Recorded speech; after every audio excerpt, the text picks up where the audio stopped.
Porque não adianta levar para a distribuidora entregar para o fabricante, e o que é que o fabricante vai fazer com isso? A mesma coisa somos nós. Então nós temos que verificar qual o destino que o serviço público municipal dá para esses medicamentos. Aí sim nós teremos o caminho para solucionar, porque é o caminho onde nós vamos orientar os produtos que tem que ser descartado de uma forma mais enérgica. Obrigado. Eu vou chamar a próxima participante para a gente conseguir atender a todos. Bom dia. Meu nome é Mirtes, eu sou farmacêutica e diretora da Vigilância Sanitária de Goiânia. Eu queria dirigir uma pergunta à doutora Zilda. Já há bastante tempo, doutora Zilda, eu estou envolvida nessa discussão de resíduos, em especial de resíduos de serviço de saúde. Mas hoje, mais uma vez, nós estamos aqui discutindo sobre resíduos de medicamentos da linha humana. E nós não podemos fechar os olhos que os medicamentos da linha animal, eles são tão perigosos quanto os da linha humana. Então, a pergunta que eu queria te fazer, essa discussão também tem caminhado na direção do que se fazer, de estabelecer a logística reversa dos medicamentos para a linha animal?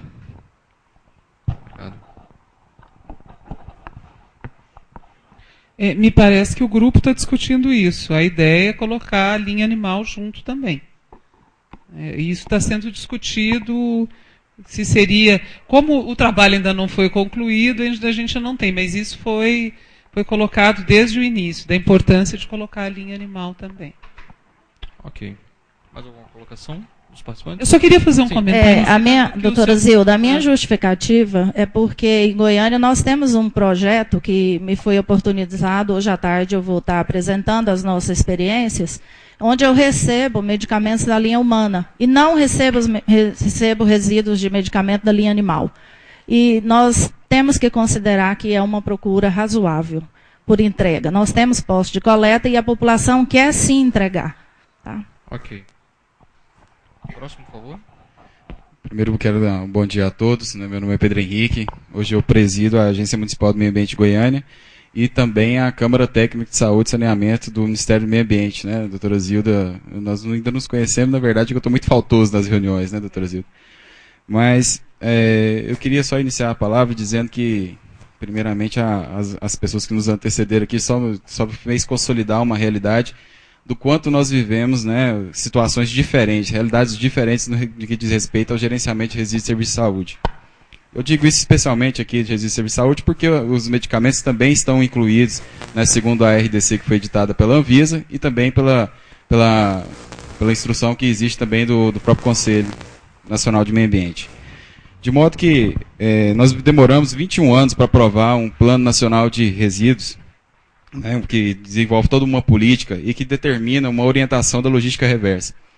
Eu fiquei imaginando aqui, quando ela fala da doutora Laura Valente, que fala sobre a questão dos medicamentos que precisam de terem um determinado tipo de tratamento adequado em função da sua natureza.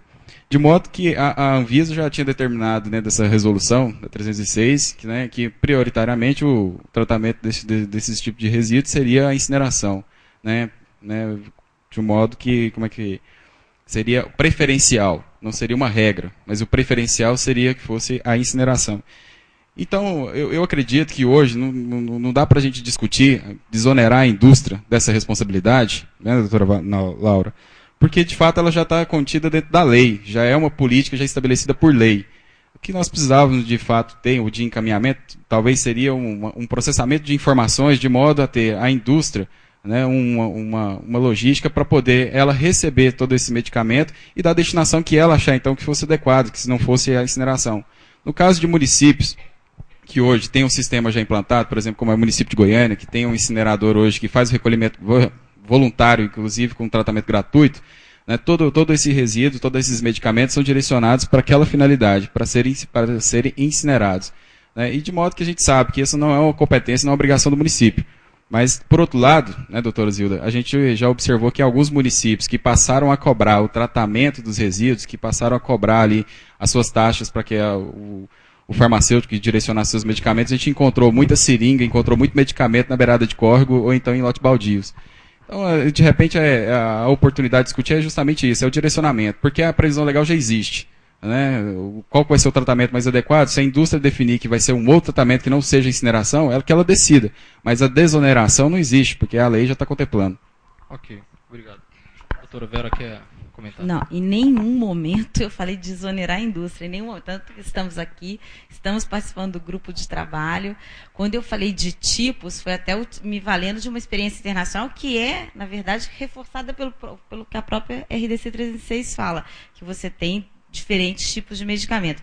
Mas em nenhum momento aqui se falou em desonerar a indústria. O que a gente tem que ter é o real dimensionamento disso, até pegando as palavras do Dr. Jaime, que é a viabilidade operacional, técnica e financeira. Lembrando de todos os produtos que estão contemplados inicialmente na política nacional, que o medicamento não está contemplado no texto da lei, foi inserido depois, todos os produtos que constam ali são produtos de preço livre. Ou seja, os seus fabricantes responsáveis pela logística reversa fazem o preço, incorporam o preço disso. Ninguém aqui está se desonerando nem se eximindo de responsabilidade. Muito pelo contrário, ressaltei desde o início a importância dessa discussão. Agora, ela tem que ser dimensionada corretamente, tem que ser colocada no que realmente precisa, pelos custos que vão ser decorrentes. E aí o modelo, se vai utilizar o sistema público já que existente, a própria política, né, já foi colocado pela doutora Zilda, fala da responsabilidade pelo custo. Então, não é, a gente está anterior a isso, ou seja, vamos dimensionar corretamente para fazer algo que seja viável, que seja factível, tomando por base que a indústria farmacêutica tem preço controlado. Então, aonde vai ficar esse custo, é essa discussão que ela sendo bem dimensionada, ela fica muito mais fácil de ser viabilizada. Tá? Ok, obrigado. Mais uma participação da plateia. Meu nome é Henrique, da Alanac. Eu queria só fazer um esclarecimento da pessoa que falou sobre abordar o resíduo gerado por produto de uso veterinário. Aqui é um GTT, que é a Anvisa que organiza, que coordena, que dá os encaminhamentos, né, com a participação de todas essas entidades e instituições relacionado a medicamento de uso humano. Né? É isso que nós estamos abordando e discutindo. O produto de uso veterinário é importante também discutir, mas tem que ter a participação do Ministério da Agricultura, Pecuária e Abastecimento, que é o órgão regulador, né, que regulamenta toda a cadeia de produção, distribuição e venda de produtos de uso veterinário. E as cadeias de distribuição, produção, a produção é semelhante, mas a de distribuição e de venda, né, de varejo, é muito diferente de medicamento de uso humano. Né? Não dá para a gente, talvez, discutir nesse momento, né, esse assunto. É importante discutir sim, mas aqui com esse grupo, eu acho que vai ficar uma discussão meio vazia, ainda mais sem a participação do Ministério da Agricultura e de outras instituições, entidades, né, relacionadas à cadeia de produção, distribuição de produtos veterinários. Só isso. O senhor quer comentar agora? Eu queria apenas dar um depoimento do que pensa a ABC Pharma, o comércio farmacêutico. Sabendo da gravidade, sabendo que nós queremos ser parte integrante da comissão que vai dar solução para esse problema. Nós não queremos fugir dessa responsabilidade. Nós procuramos o Dr. Werner Grau Neto, advogado, sócio especialista na área ambiental do escritório Pinheira Neto. E o que é que ele escreveu uma matéria que nós publicamos na revista ABC Pharma para que 35 mil farmácias do país, tem o dobro, mas nós atendemos a revista em 35 pontos, conhecesse o pensamento deste profissional. O quê? Conhecer os passos para a implementação dos processos para se adequar à nova lei e quais os impactos que ela traz para as organizações e para a sociedade. Apenas eu quis dar essa informação que nós estamos procurando caminhos alternativos, como chegar mais fácil, com segurança, no descarte desses produtos. Ok, obrigado. Mais uma participação, por favor. Bom dia a todos. Meu nome é Rita Emerick, estou representando a ABLP, Associação Brasileira de Resíduos Sólidos e Limpeza Pública. Eu gostaria de fazer algumas colocações aqui, Com respeito ao que a doutora Zilda fala do artigo número 9 do Plano Nacional de Resíduos, sem dúvida, ele é o coração da Política Nacional de Resíduos Sólidos. Sendo o coração da política de resíduos, a gente começa o nosso trabalho pensando na não geração de resíduos, né? E o que nós precisamos é uma mudança de paradigma. A área ambiental, como ela falou, é um desafio muito grande hoje na área ambiental. Que assim seja também na área de saúde, né? Eu me lembro, eu trabalho muito tempo na área ambiental e de saúde também. Em 1987, tá? Quando não existia nada no Brasil que se falava em resíduo de serviço de saúde, aconteceu em São Paulo o primeiro seminário de resíduos de serviço de saúde, 1987, do qual eu participava como funcionária da CETESB na época. Então, tudo é uma questão de começo, gente. Tudo é uma questão de começo. Então, nós estamos dando o primeiro passo, né, que foi a criação desse GTT de medicamentos, né, e temos que aproveitar esse primeiro passo para deslanchar. E não temos que ter medo. E algumas considerações que foram faladas pelos nossos debatedores, eu gostaria de colocar até a opinião da Associação Brasileira de Resíduos Sólidos. Por exemplo, a gente prega a não geração. O fracionamento é uma das maneiras existentes da não geração de resíduos, certo? E como foi colocado, os médicos não querem isso. Eu acho que isso é um equívoco, né? Porque não sei se todos os médicos não querem isso, o fracionamento. E não podemos esquecer que a nossa medicina é uma das medicinas mais respeitadas mundialmente hoje, em determinados segmentos. Área de cardiologia, área de cancerologia, né? Não estou falando no nosso sistema de saúde, estou falando na nossa medicina, né? Então, por que não implantarmos o fracionamento? Não é para o povo brasileiro. É para o povo brasileiro, sim. Um povo que faz os melhores metrôs do mundo. Um povo que está avançando, que está sendo respeitado. Então é para o nosso povo. Nós temos que começar devagar, sim, dando os primeiros passos. Agora, eu particularmente não gosto dessa coisa. Não é para o povo brasileiro. É para o povo brasileiro, sim. Basta termos educação em saúde, educação ambiental. Então, vai aqui. E outra coisa, temos que pensar grande para a gente chegar em algum lugar. Não podemos pensar pequeno. Isso é uma fala que eu estou colocando do nosso presidente da associação, tá? O Dr. Tadayuki Yoshimura, que o que ele fala mais é um japonês, né, descendente de japonês, que transformou a associação, que era pequenininha, numa coisa monstruosa. Por quê? Temos que pensar grande. Né? Então, eu gostaria de deixar isso aqui para vocês. Obrigado. Por favor. Nossa representante, que acaba de falar, ele disse que foi falado aqui, e quem falou fui eu. Ela desvirtuou as minhas palavras. Os médicos, eu apenas disse que os médicos não têm prescrito. Só isso. Ninguém está atacando a categoria médica, a profissão, a forma. Portanto, os médicos não têm interesse. Isso foi outra coisa que eu disse. Porque eles já têm produto já industrializado, que ele tem mais segurança nesses produtos. Então, só quero deixar bem claro que... Ok. A gente tem uma última participação da plateia ainda. Bom dia a todas e todos. Eu sou Débora Melec, diretora da Federação Nacional dos Farmacêuticos e presidente do Sindicato dos Farmacêuticos no estado do Rio Grande do Sul. Primeiro, sempre que eu discuto o descarte de medicamentos, eu parto de alguns pressupostos. O primeiro, que estamos discutindo o recolhimento de medicamentos domiciliares. Entendo que os estabelecimentos de saúde já têm o seu plano e, portanto, têm que dar o seu destino conforme este plano, né? Não está incluído.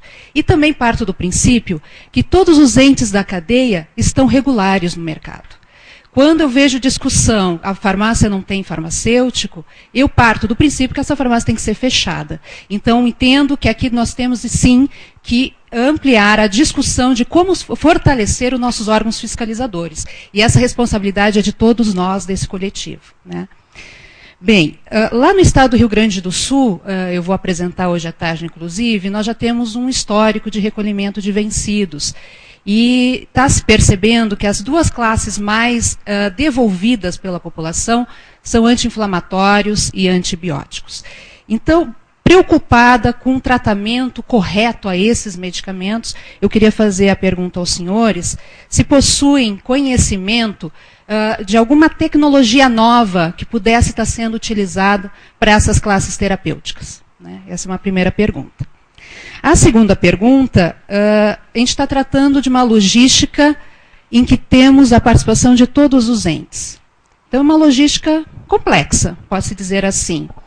Algum momento os senhores discutiram em termos de gerenciamento, se for centralizado, isso não seria melhor para o processo e a segurança de todo esse trâmite do medicamento, do retorno da população até o seu destino final?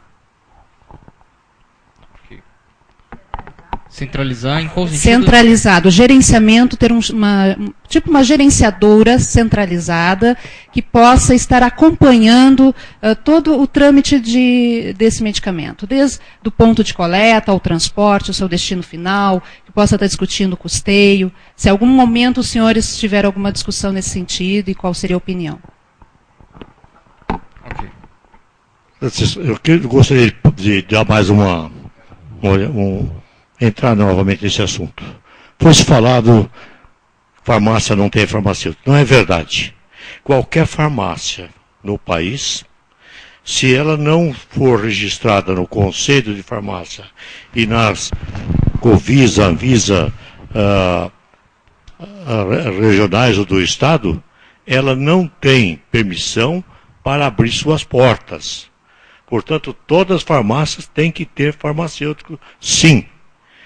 Existiu no passado alguns provisionamentos que hoje já não se discute mais isto. Nós temos hoje tantos e quantos farmacêuticos e farmacêuticas à disposição do comércio que não justifica farmácia sem farmacêutico. Essa farmácia ela pode ficar 30 dias, de acordo com a lei, sem o responsável técnico, quando ela tem restrição na venda de alguns produtos. Passado 30 dias, o Conselho não recebeu o registro de um novo profissional para aquele estabelecimento.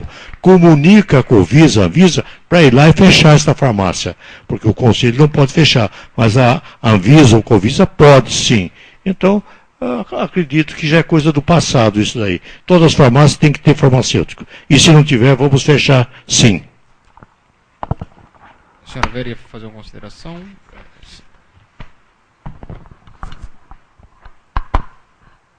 Não vou entrar mais nessa polêmica. Acho que eu falei já está mais do que comprovado na prática. Mas, enfim, dentro do foco aí das perguntas que a Débora fez, novas tecnologias, na verdade tem até no próprio trabalho que a Anvisa fez com muita competência de consolidação de experiências internacionais, tecnologias específicas para esse tipo de medicamento mais contaminante, antibiótico, anti-inflamatório.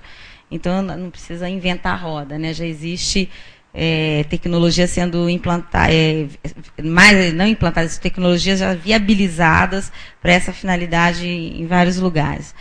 Com relação ao gerenciamento centralizado, é exatamente o que eu estou falando desde o primeiro momento que eu peguei esse microfone. Vamos tomar cuidado com a dimensão que isso vai tomar. Se isso não for adequadamente dimensionado no seu tamanho, adequadamente dimensionado no que é importante para cumprir essa política, vai tomar uma dimensão, que assim, usando uma frase popular, o molho sai mais caro que o peixe. Não, tem coisas que não têm sentido. Então, existe toda uma gestão específica de produtos que constam da 344, Esse é um caso, mas colocar todo um acompanhamento, uma rastreabilidade, até do momento em que isso é devolvido até isso, eu acho que toma uma dimensão que não se justifica pelo próprio objetivo da política. Então, eu particularmente não consigo imaginar uma modelagem dessa e não vejo nenhum benefício.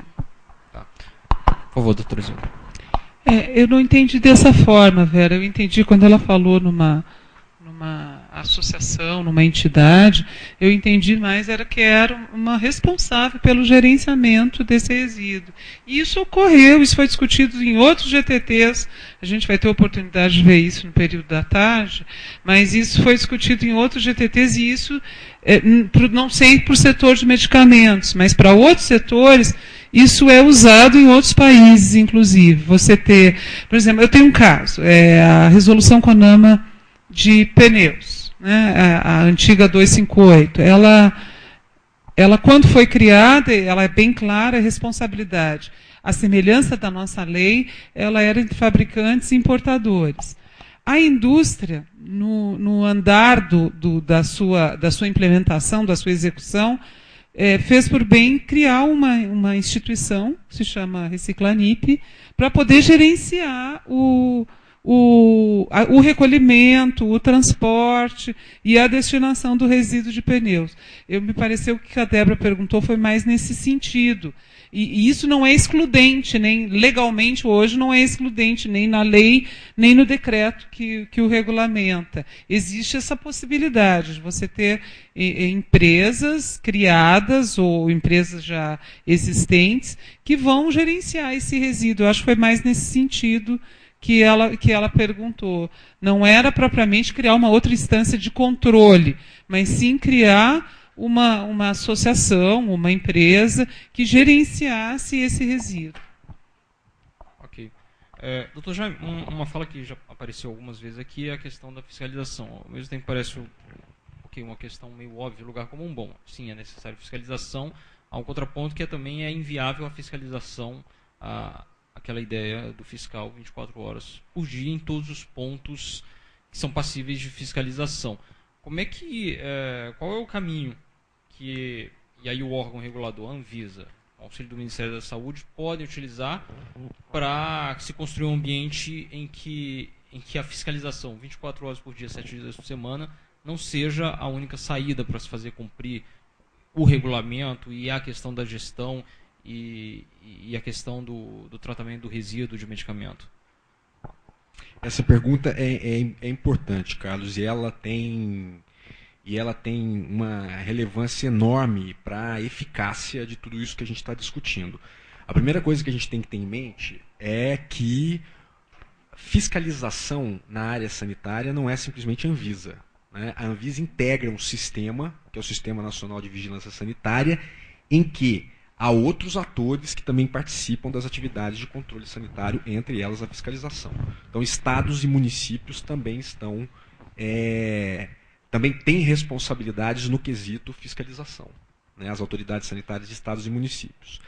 A Anvisa ela tem que se colocar cada vez mais, por conta da característica dela, de ser um órgão central, de ser um órgão praticamente localizado em Brasília, né? Temos portos e aeroportos de fronteira fora de Brasília, mas centralizada em Brasília, ela tem que se colocar cada vez mais no papel que a lei reservou a ela, que é o papel de coordenação desse sistema.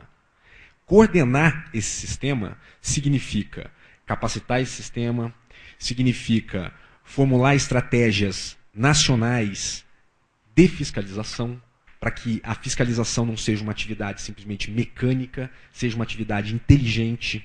Significa formular propostas e se dedicar a garantir que o sistema receba cada vez mais recursos e possa se fortalecer institucionalmente, possa se fortalecer estruturalmente. É esse o grande desafio que a Anvisa encontra hoje, porque enquanto a Anvisa estiver assumindo mais diretamente um papel de executar a fiscalização, e a fiscalização indiscriminada, a fiscalização desde farmácias até empresas, a gente não vai ter uma atuação inteligente da Anvisa. A Anvisa ela precisa ter um foco mas voltado à estratégia de fiscalização do sistema de uma forma geral, e não ela própria executar fiscalizações. A Anvisa não tem estrutura para isso, e a Anvisa não foi criada com essa função. Uma outra questão importante no quesito fiscalização é o seguinte: meio ambiente, destinação de resíduos, logística reversa, qualidade ambiental, qualidade de vida, é uma responsabilidade do poder público, mas não é uma responsabilidade apenas do poder público. Tem que haver uma fiscalização social a respeito desse tipo de atividade. Então, a pessoa que vê alguém jogar alguma coisa fora do lixo, a pessoa que verifica que determinada empresa ou determinado condomínio não está fazendo coleta seletiva num ambiente em que existe coleta seletiva prevista, uma pessoa que verifica que onde está implantada logística reversa de pneu não está sendo cumprida a logística reversa de pneu, ela tem que começar a entender que a participação dela, o envolvimento, o engajamento dela na fiscalização é fundamental para que isso dê certo. A característica da responsabilidade pós-consumo em relação a outros tipos de responsabilidade é que ela tem uma dimensão difusa muito grande. Responsabilidade pós-consumo ocorre dentro da casa de cada um de nós, dependendo do que a gente joga no lixo. E se nós não formos fiscalizadores de nós próprios e não formos fiscalizadores sociais desse tipo de atividade, nós nunca vamos ter uma fiscalização no nível que nós queremos. Qualquer país onde questões ambientais estão verdadeiramente na agenda, na pauta, e há uma cobrança grande para a implementação, onde existe logística reversa, onde existe preocupação com limpeza urbana, etc., qualquer país onde isso tem um grau de eficiência grande, está associado a uma conscientização e uma participação social nessa eficácia. Isso não é simplesmente uma responsabilidade das autoridades públicas, não é simplesmente uma responsabilidade das empresas, não. É uma responsabilidade geral, social. E onde isso ocorre verdadeiramente, a gente tem uma implantação eficaz e eficiente desse tipo de política. Ok, obrigado. A gente está se aproximando do horário pactuado para o encerramento do debate. Acho que não tem mais perguntas da plateia, então eu vou fazer uma rodada de... Tem alguma? Por favor, então. E aí a gente vai fazer uma rodada final com todos os debatedores aqui.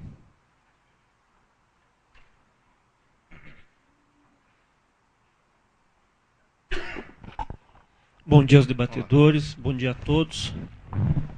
Meu nome é Javier Salvador Gamarra Júnior, sou de Curitiba, represento o Conselho Regional de Farmácia do Paraná e o Centro Universitário Uni Andrade, lá em Curitiba.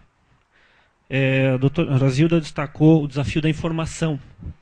A informação que capacita a nossa população, mas eu queria convidar todos a uma reflexão. Eu entendo que é direito da população brasileira, dever da nossa cadeia, a cadeia do medicamento, dever das autoridades reguladoras, que se tornem públicos os dados sobre a produção, a distribuição, o consumo, medicamentos prescritos, medicamentos não prescritos, medicamentos fornecidos pelo SUS, porque com esses dados a gente vai realmente dimensionar, aproveitando a preocupação da doutora Vera Valente, dimensionar a real situação da cadeia do medicamento, porque medicamento é um assunto de interesse sanitário e ambiental. E eu não entendo que assunto sanitário e ambiental de importância para a sociedade seja um mero segredo comercial. Ele tem que ser publicidade para a população, para o nosso setor poder dimensionar e enfrentar o desafio que temos posto na mesa. Quando eu fiz o trabalho de mestrado relativo a medicamentos e meio ambiente, eu só tive acesso a dados do SUS Curitiba e do Consórcio Intergestores Paraná Saúde. Quando eu bati no setor privado pedindo ajuda,